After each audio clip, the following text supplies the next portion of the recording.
Well, now we're open to the floor, and that hand was the very first one that shot up there in that blue shirt. And if you could just, oh, sure, take it anyway. Yeah. And you might just tell us who you are if you don't mind. I'm Charlie Hall from the U.S. Yeah. And I look around and I see 200 or 300, probably 200 of my colleagues, and we're all excited about these things. But meanwhile, in the United States alone, there's between 1 million and 2 million young people who are brainwashed in neoclassical, or if you wish, market economics, about which everything you say is absolutely antithetical. So I'm thinking these are the guys we need to reach. So with an economist colleague, I'm a systems ecologist, with this economist and energy guy, and with this economist colleague, we write what we think is a killer book, which is called Biophysical Economics, a basic textbook in economics for the second half of the age of oil. Doesn't that sound great? We can't get a publisher to touch it. And there's the whole establishment. So my question to anybody is, how can we make a bit of difference while we're teaching in the U.S. alone at least 1 million to 2 million people?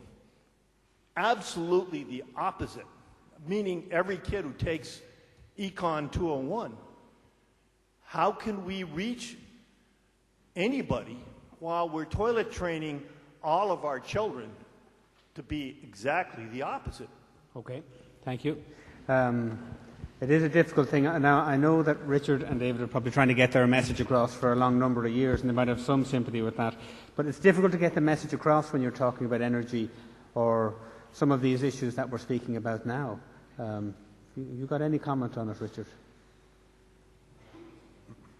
No, I think I'll have to pass on that one. I've been trying to do it for a long time, and it's certainly a tough road. Okay. David? Well, no? On the basis nobody else will talk about it, I think that it places ever greater responsibility on our political leadership to take a role in this, and by implication, for us, it's our need to try and convince the policymakers of the significance of these issues. We're not going to be able to go directly to the textbooks at university or high school level in the United States and make a direct change. What would be required is us to convince the people who can make those changes of the significance of this issue and the related issues around it, energy security and climate change. And that's a massive leap for the political systems, certainly in Western democracies, to make, where I would argue or hypothesize over the last 20 to 40 years there's been a decline in leadership and more an emergence of following, where politicians now look to see what is in the minds of the population before they take a lead.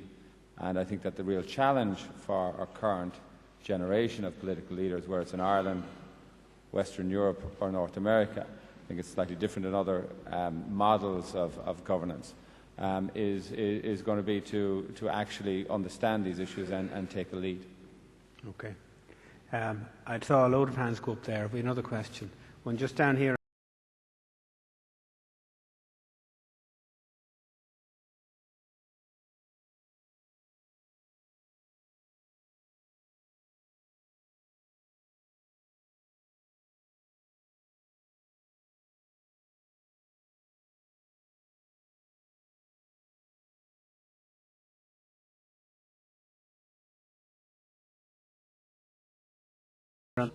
And the second question regarding an issue of resource nationalisation.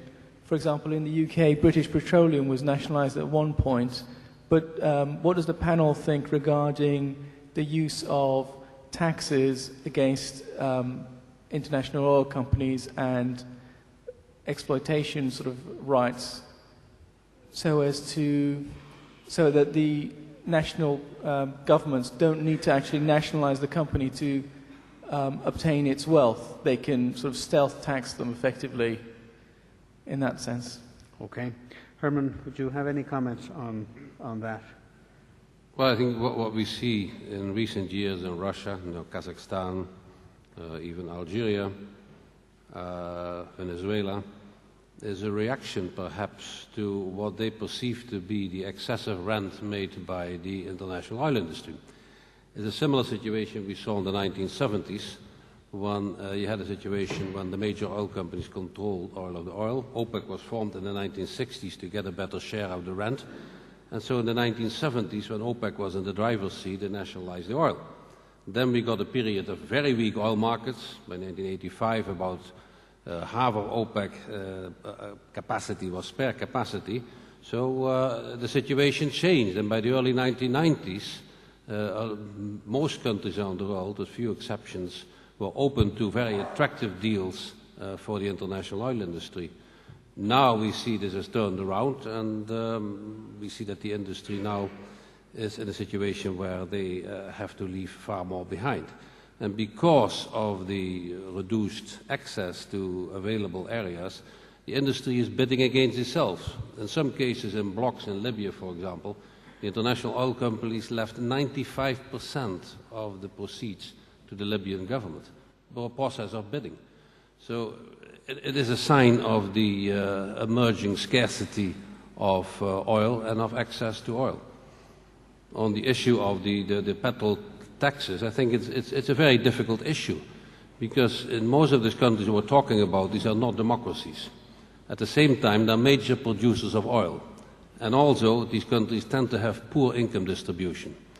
So, as we say, no taxation without representation. So they feel, being countries that are rich in oil, and since most of the people are not sharing in that oil wealth, they feel that at least the government should get them cheap petrol for their cars.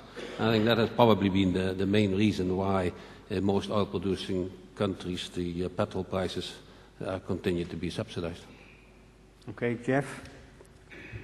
Well, it's funny if you look around what's happening. Has there been some quantum global shift in ideology? And there's very little to support that view. Yet, of course, resource nationalism is rampant across the world. And by the way, not just in oil, I mean, in base metals as well. And what's it all about? I think it's about one thing, price. Turn the clock back 15, 20 years ago, and the same kind of giveaway royalties that we still have in the Canadian oil sands, Venezuela had, because it was trying to attract development. And no one was going to bother putting billions of dollars into unconventional oil if there weren't some very attractive tax incentives. Now I think, in part due to the work that your group has done, that people now believe that oil is a finite resource, that oil prices are only going to get higher, and that governments want a bigger and bigger share of those rents. It's funny how things can change so rapidly in only 7-8 years. 7-8 years ago, the resource sector, Canada's resource sector, had Rust Belt written all over it, like a place whose time had long been there, long gone. And where did value added lie? Value added lied in software and chips, and the resource sector had no pricing power. And now all of a sudden, it's returned. I mean, there's no value added in chips and technology anymore because it's globalized. And globalized is just a fancy name for arbitrage and costs, for moving production to the lowest cost locale, and the way you squeeze out all the margin. Well, resource rents is something you can't move. I'm sure Exxon would love to scoop up all the bitumen in the Orinoco Delta and move it to Fort McMurray, where they could exploit it under a different regulatory regime. But they can't. You can't move the oil sands. It's going to stay in Venezuela, whether Exxon or ConocoPhillips likes it or not. And what we're going to find is that the technology is going to move to the resource, because the resource is fixed, and that's what creates the economic rent. The technology can move. So I think when we step back and look at what's happening, at $20 a barrel, Alberta and Venezuela are begging people to come in.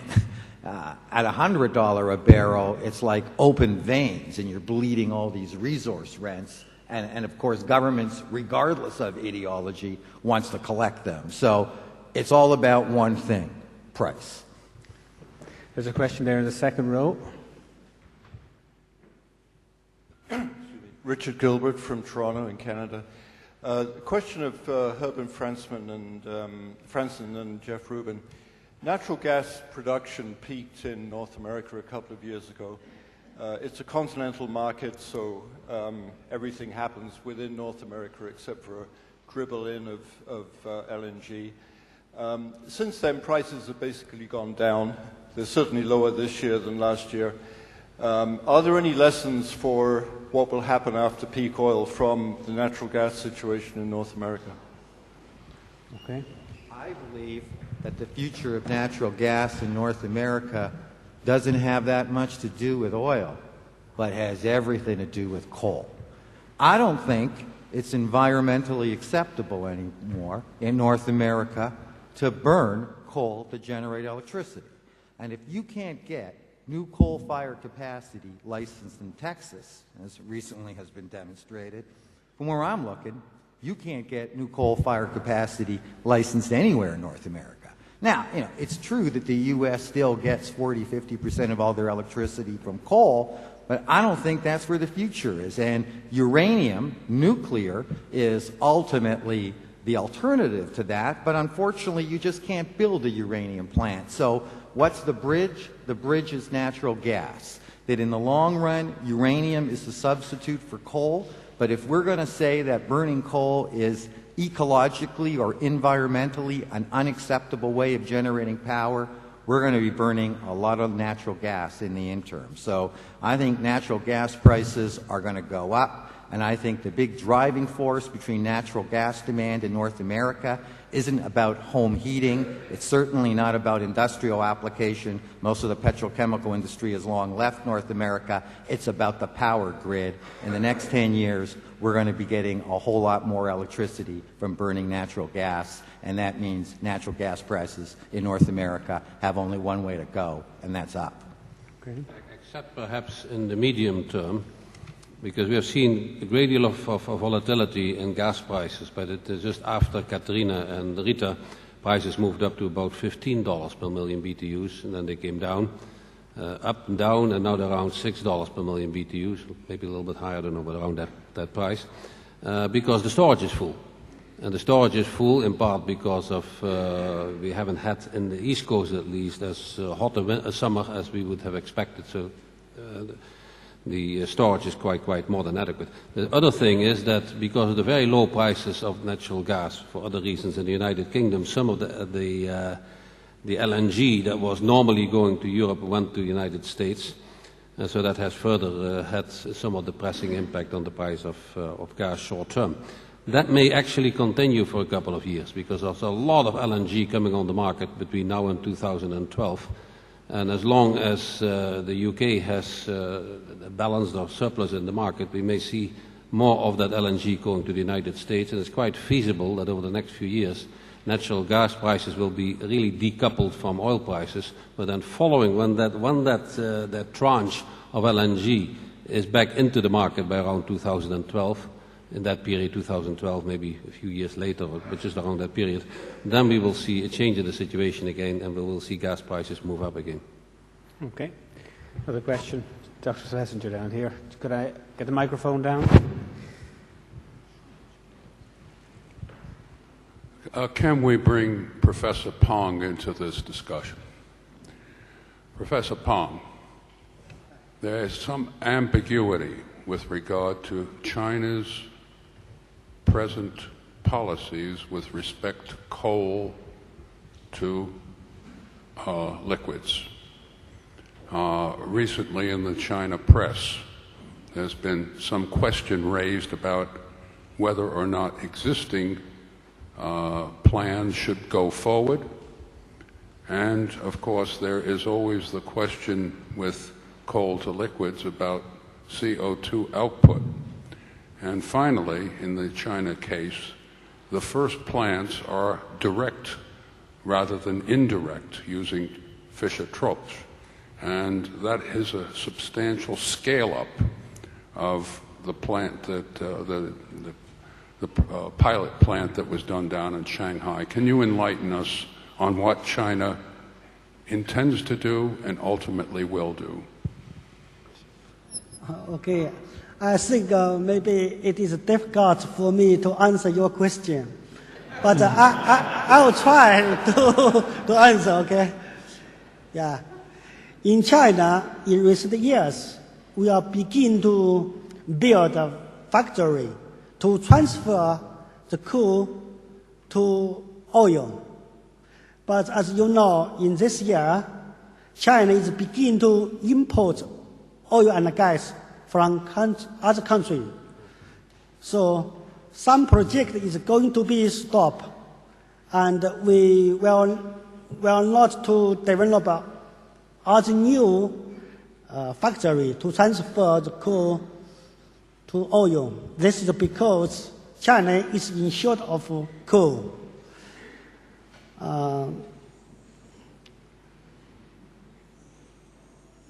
About some others, I really don't know.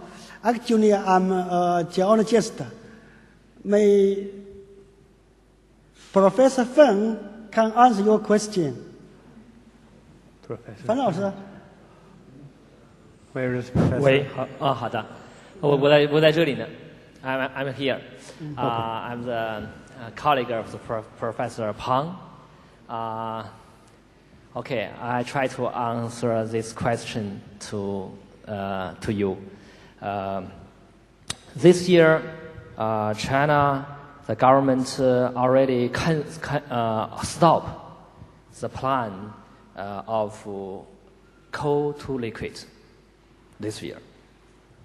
Only a few of them just test， 就是实验性的叫什么 ？experiment. Yes, experiment. Just several projects for coal to liquid. Because the coal to liquid cost much energy and large pollution. So, especially in China, this year already become net coal importing country. Can I already answer your question? Okay, thank you. Okay, thank you.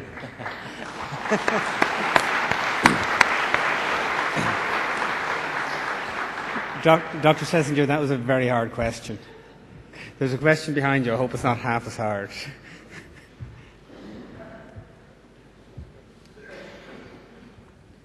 Two quick questions.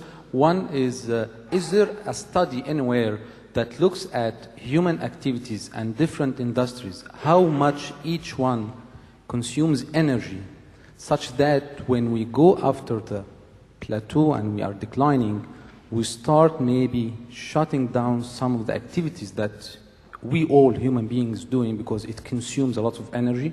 Is there a study like that?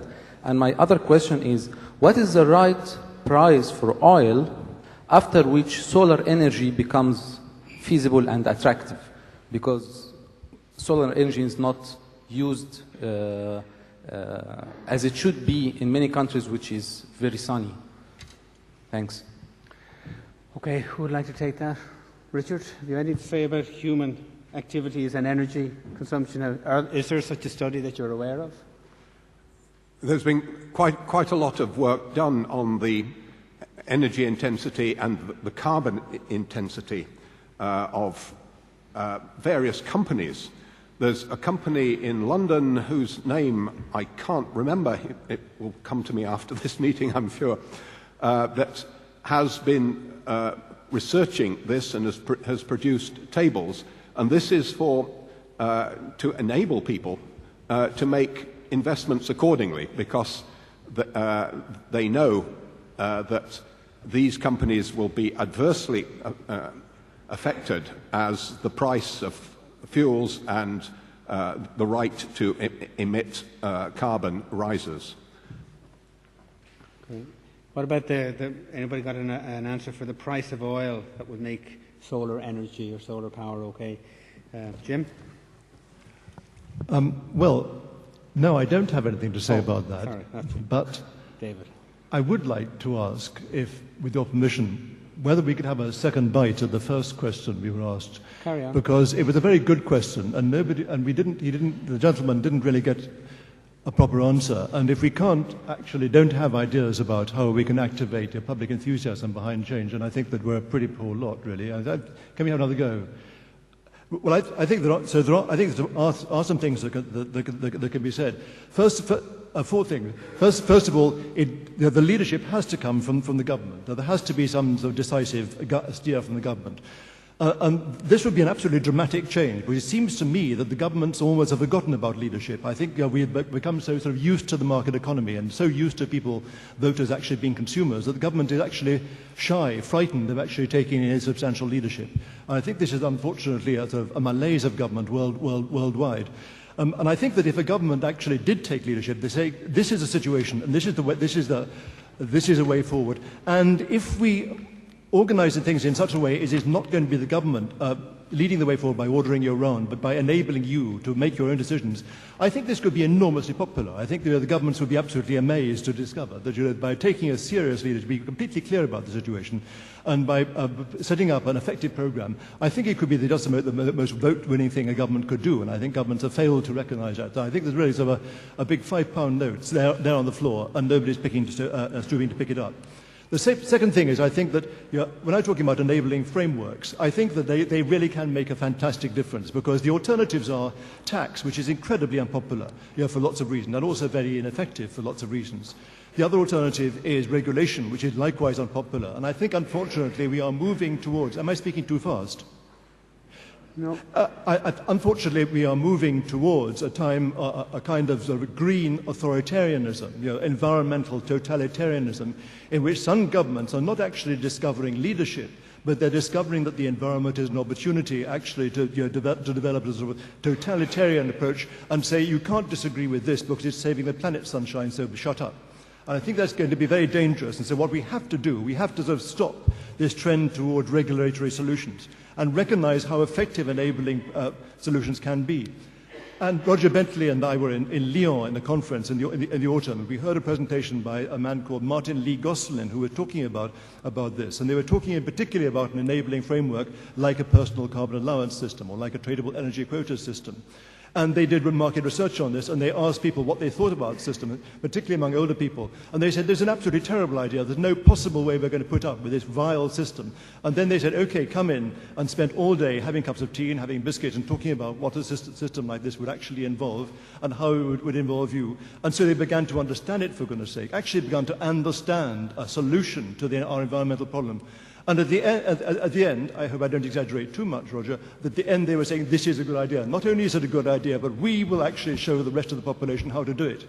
So if you do have the courage of convictions, you do actually have an enabling framework, and if you do explain it properly to people, it's quite extraordinary how enthusiastic the public can become. I believe that the biggest energy resource we've got is the will and energy and intelligence of the people. And this is an energy source. Forget about solar panels. This is the energy source which you really need to get into place first, and we're not doing so. Okay. And the third thing I think I ought to say briefly, I promise this is brief, but there are four things. Number 3 is, in general, I think we have to recognise that the quality of decision-making among governments, for a long time, over the last 50 years, has been really terrible. I mean, there doesn't seem to me to be a single policy area in which we can actually sort of say this has been a rational decision. I mean, if any of you, ladies and gentlemen, had in your family someone whose ability to make decisions was as poor as a government's, I mean, you'd be thinking seriously about taking them into care.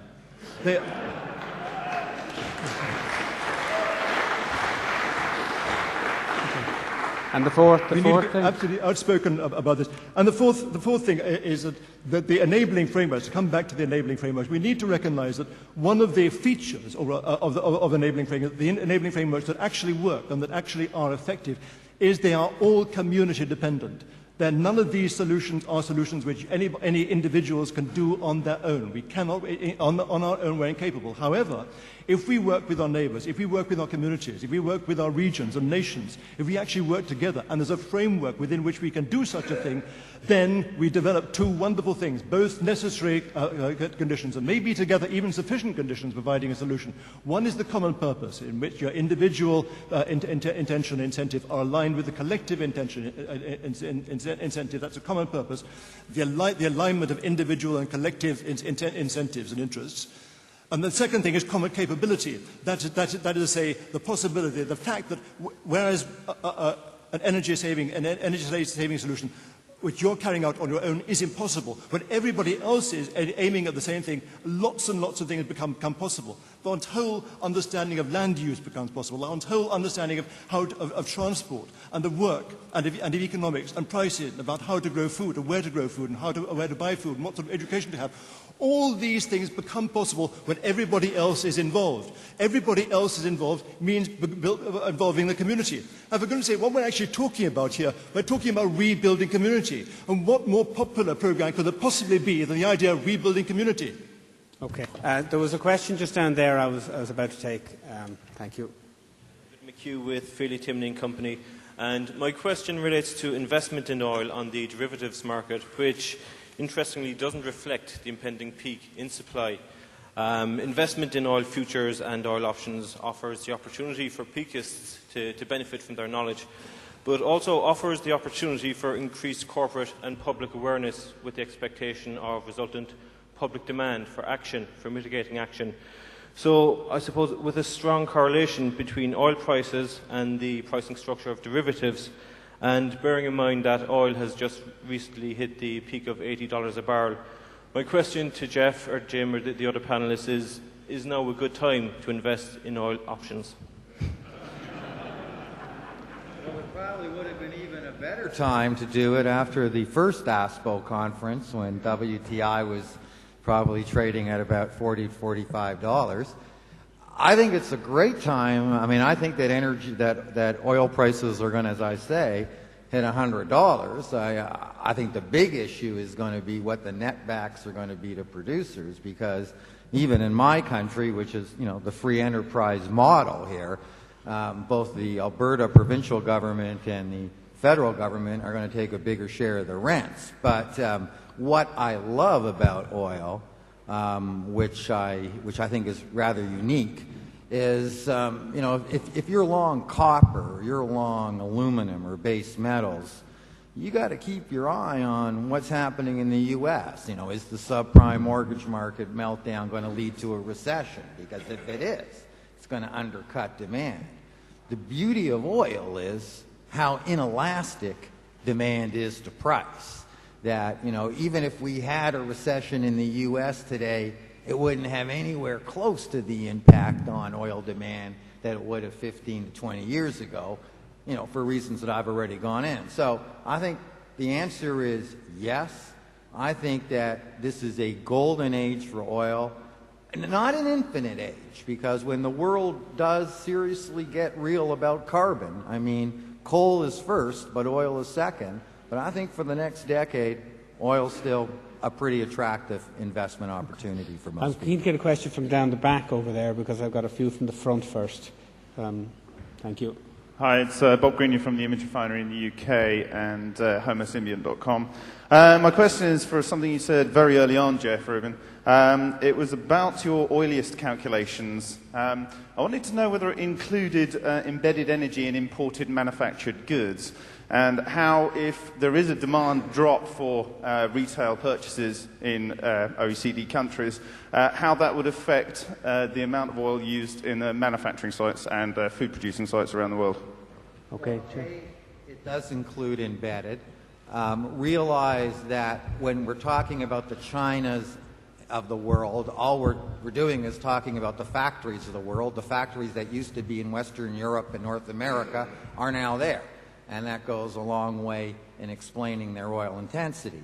When you overlay the price subsidies, as I say, you have a very powerful cocktail for robust domestic demand. I think the real big question going forward about countries like China and India, and this goes much broader than oil, is how much are they a leveraged play on the U.S. and the G7? I mean, how much are they simply a manifestation of the growth in the G7 and they're all about exports? I personally have my doubts. I think that we've crossed the line, that the driving forces behind the Chinese and Indian economies and economies of those ilk is their own domestic demand, and that their economies and their demand for oil is going to seem very robust the next time we have a G7 downturn. And for the global economy, that will be a very important counterweight. Okay, I have to wrap up very quickly, but I have one last question. Just down here. Thank you. I hope it's not a big, long one. It's a very short one. Ray McCormick is my name. Could I ask Jeff Rubin to give his opinion on the quota systems that Richard and David are promoting? Thank you very much for that question. Well, let me say right off, and I won't pretend to be anything that I'm not, I'm a market guy from an investment bank. So I believe in the market leading us to a solution. I think the market is going to be the solution if it's allowed to work. The problem is the market isn't always allowed to work. Prices don't always ration demand. I think the bigger issue, as far as oil is concerned, is the carbon wars, is the move to putting a price on carbon emissions.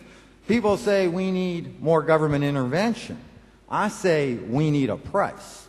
If emissions are free, all the moral suasion in the world isn't going to reduce 1 ton of emission because people aren't incented to reduce their emissions.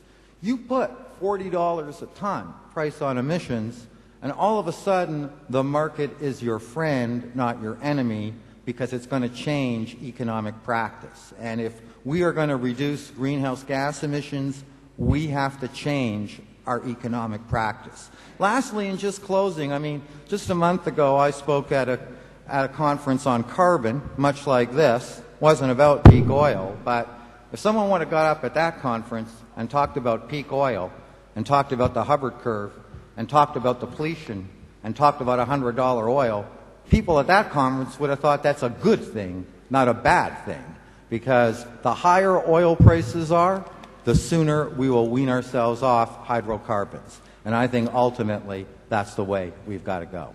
Well, thank you very much for that, Jeff.